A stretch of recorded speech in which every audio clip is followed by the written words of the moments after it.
Stop that.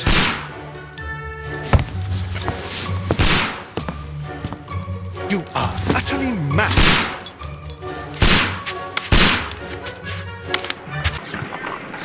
Stop, Holmes! Is that you, Watson? Yes, of course it is. And you almost killed me. Nonsense. I was aiming for the vases. Blindfolded? Watson, quiet, please. I'm trying to concentrate.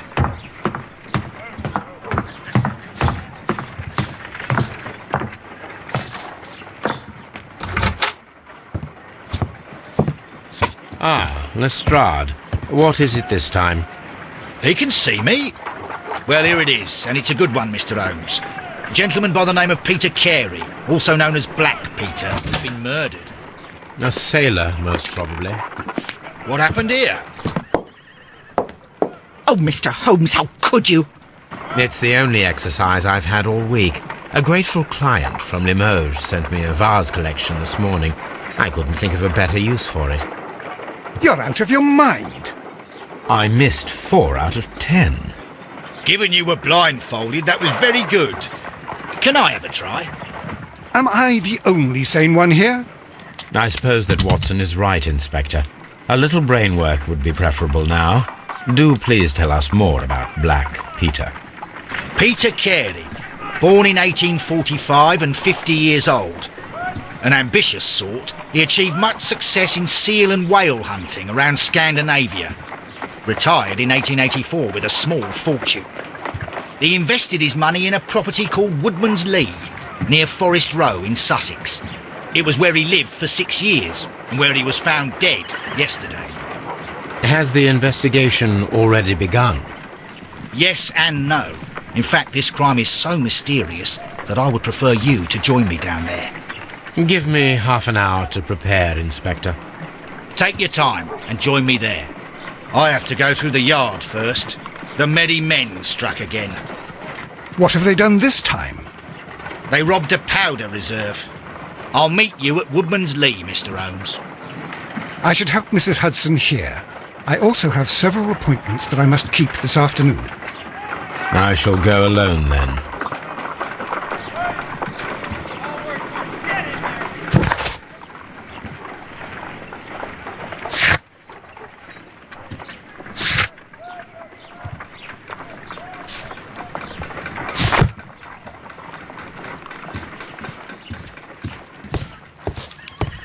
Oh, what a mess! What a terrible mess!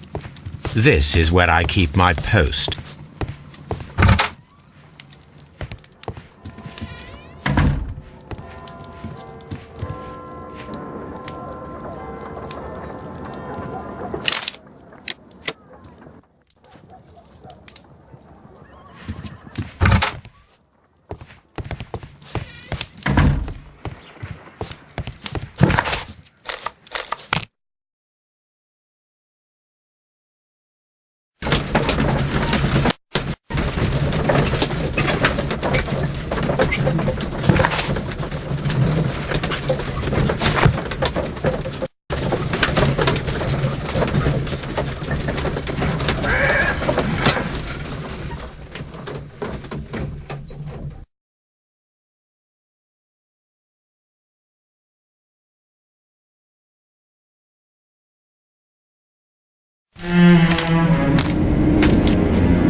Mr. Holmes, I'm over here. Come on.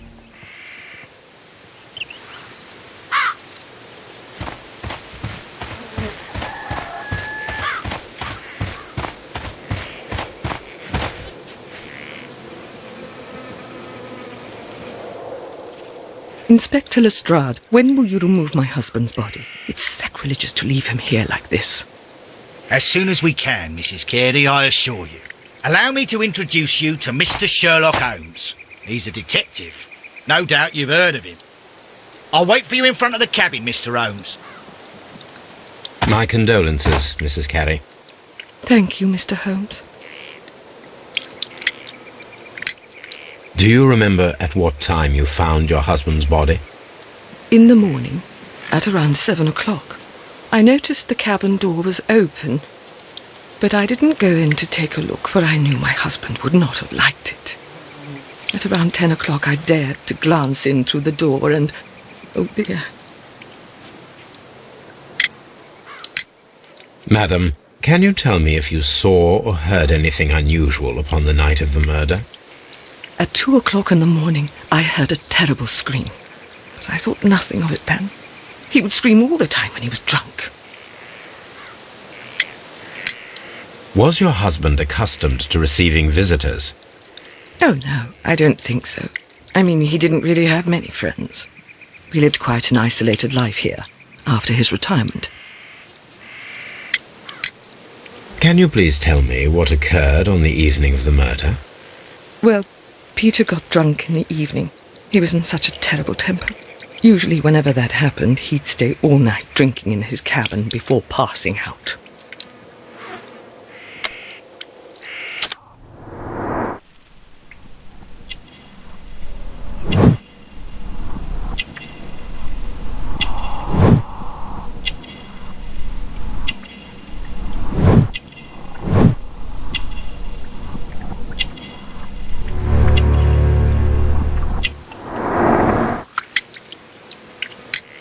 You have indeed suffered a great loss, Mrs. Carey. Nevertheless, I believe it will be less of a burden for you soon. Yes, life with Peter was never easy, but he was still my husband. He was different, wasn't he, when you first met him upon your return from Plymouth? Yes, Mr. Holmes. Oh, my goodness, but how do you know about that?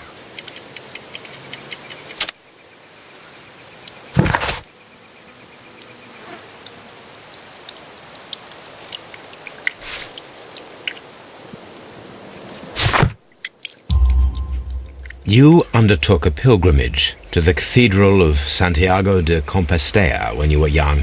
That much is evident from the rosary in your hand. The shortest route for the pilgrim from England to Spain is from Plymouth. I believe that you met Peter Carey as a young sailor there, and you married him soon afterwards.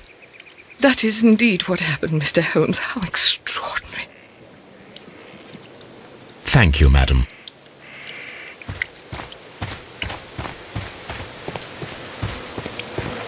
It seems that the garden was well maintained.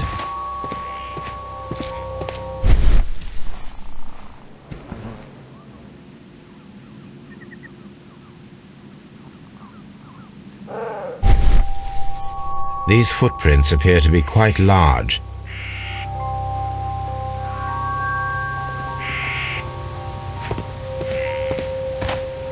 Peter Carey's body is inside the cabin. We took care not to touch anything.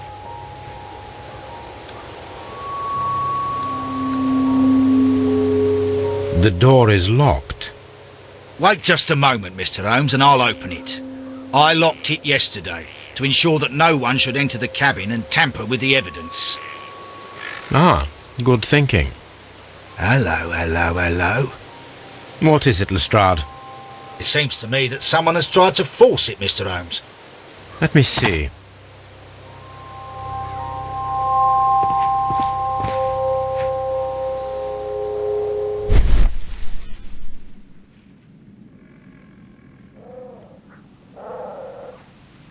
These scratches are fresh.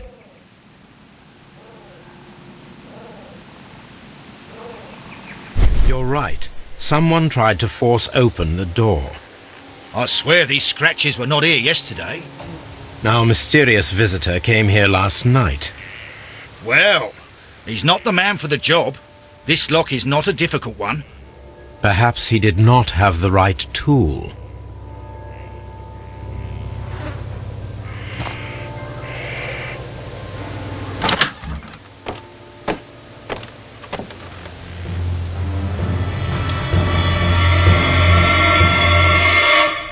What a terrible way to die.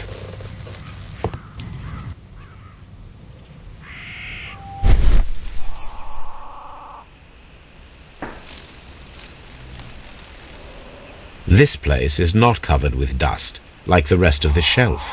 An object was taken from here. It was larger than a book, a box or a small chest, perhaps.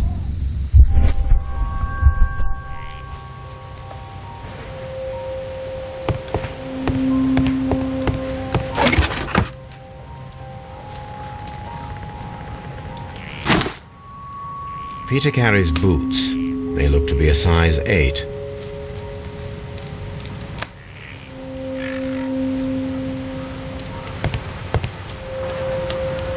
Someone drank from this glass recently.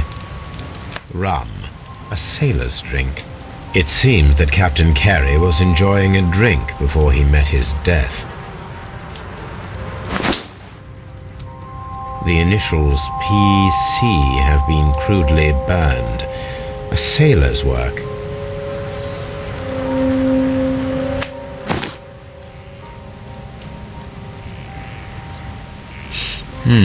This aroma is familiar, but to recognize it, I must construct my associations in one picture.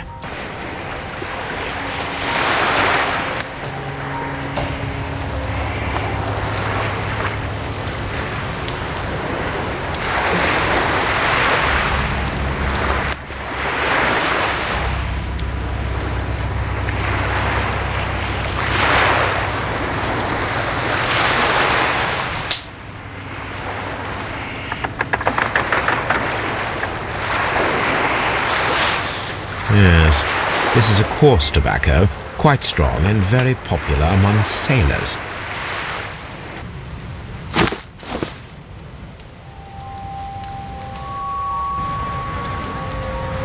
This man is in his 50s, yet he still looks quite strong. The weapon fully penetrated the body. The force of the blow was immense.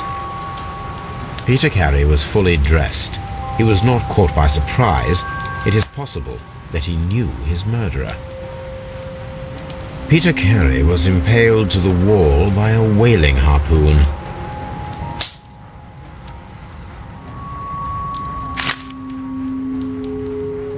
JHN are probably the initials of the owner of this notebook. The pattern of the blood stain indicates that the notebook was not lying on the floor prior to the crime, but it was dropped into the pool of blood after the death of Peter Carey. These abbreviations mean something, but what?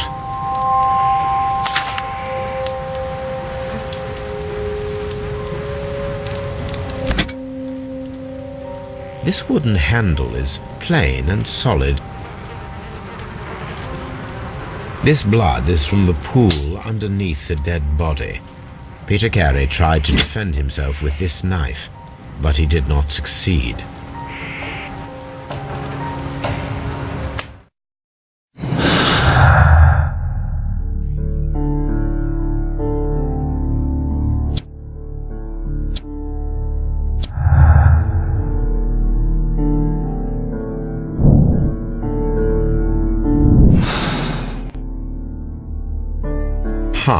Someone was here yesterday. They attempted to force the door to gain entry.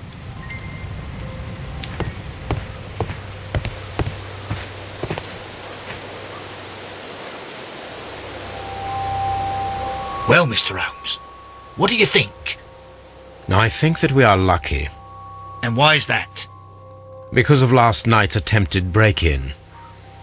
Oof, you've lost me. It is very probable that whoever came here hoped to find the door open. They tried to force it with a knife blade, but they failed. What will they do? Why, return tonight, when they will be better prepared. Aha! So what do you propose? We shall remain on the outside, near the window, where we stand the best chance of catching sight of our visitor. Well, gentlemen, ready your pistols. We have a long night ahead of us.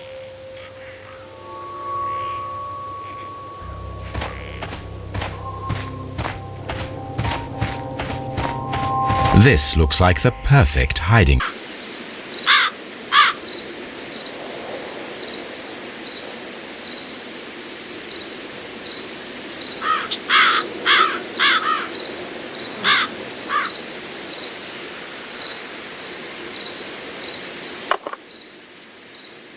Shh! Did you hear that?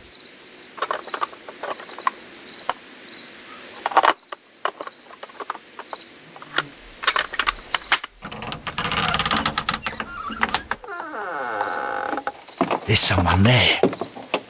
I'm going to collar him. I'll be right behind you. Police! Hold it right there.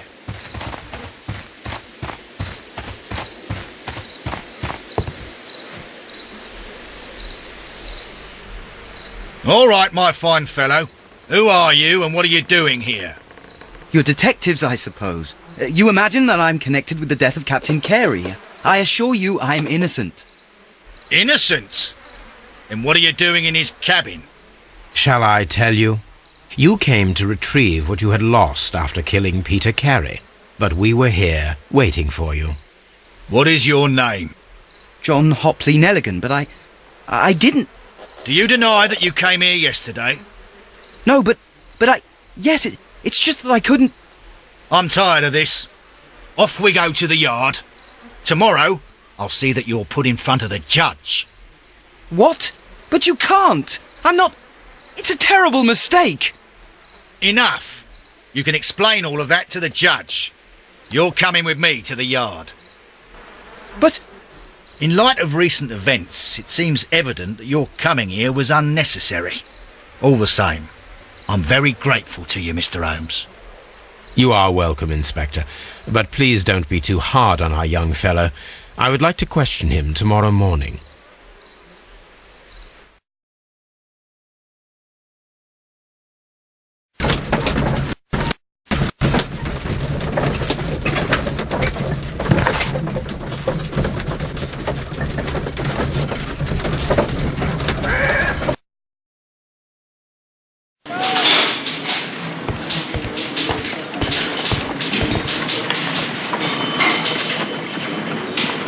Good morning, Mr. Holmes. Can I help you? Good morning, Constable. I would like to speak to the fellow who was arrested at Woodman's Lee last night. Ah, the young man. He's waiting in the interrogation room. You can go straight through. His belongings are held in the evidence room. Thank you.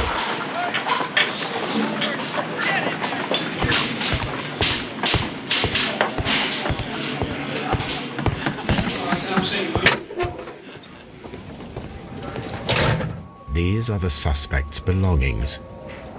The notebook that we found on Peter Carey's cabin floor. These abbreviations mean something, but what?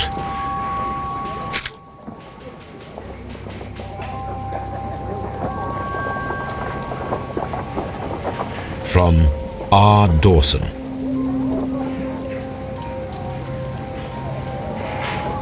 To my friend and partner, 1883. Dawson. I've seen this name before. Perhaps my archive holds the answer. A pocket knife.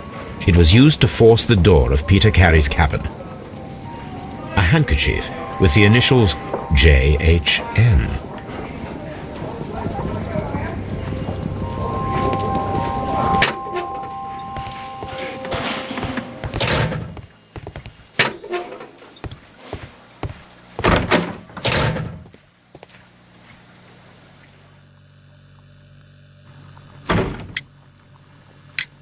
The police seized this valuable ring from you.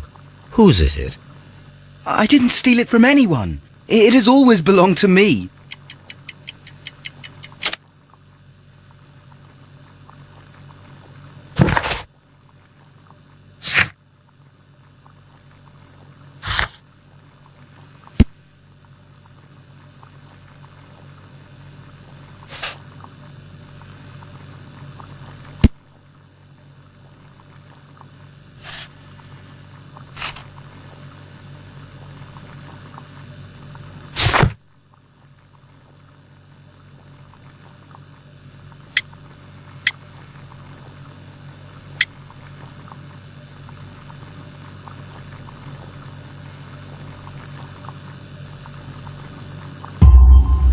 The ring's date of engraving is many years ago.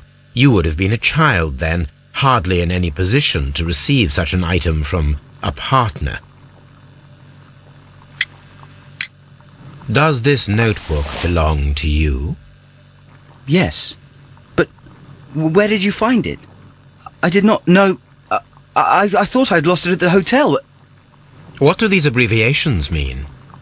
Oh no, I beg you, I can't. If I told you, it would only make things worse. But I will find out eventually, Mr. Nelligan.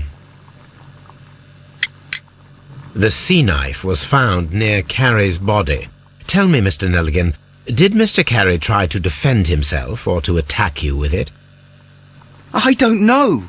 I didn't kill anyone.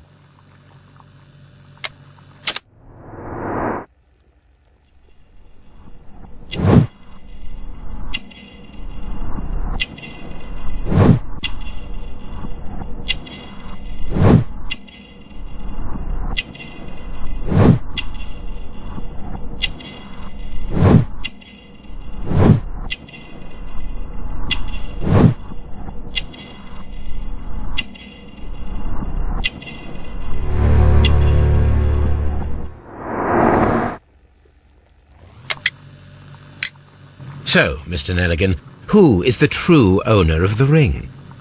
The ring is mine.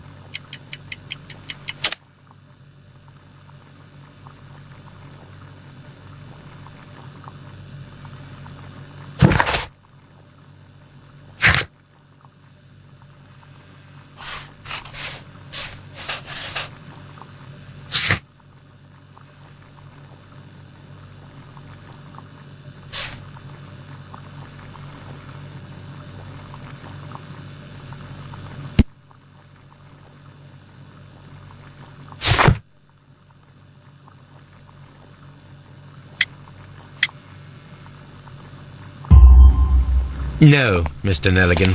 I believe that the ring had belonged to your father. Oh, but how do you know?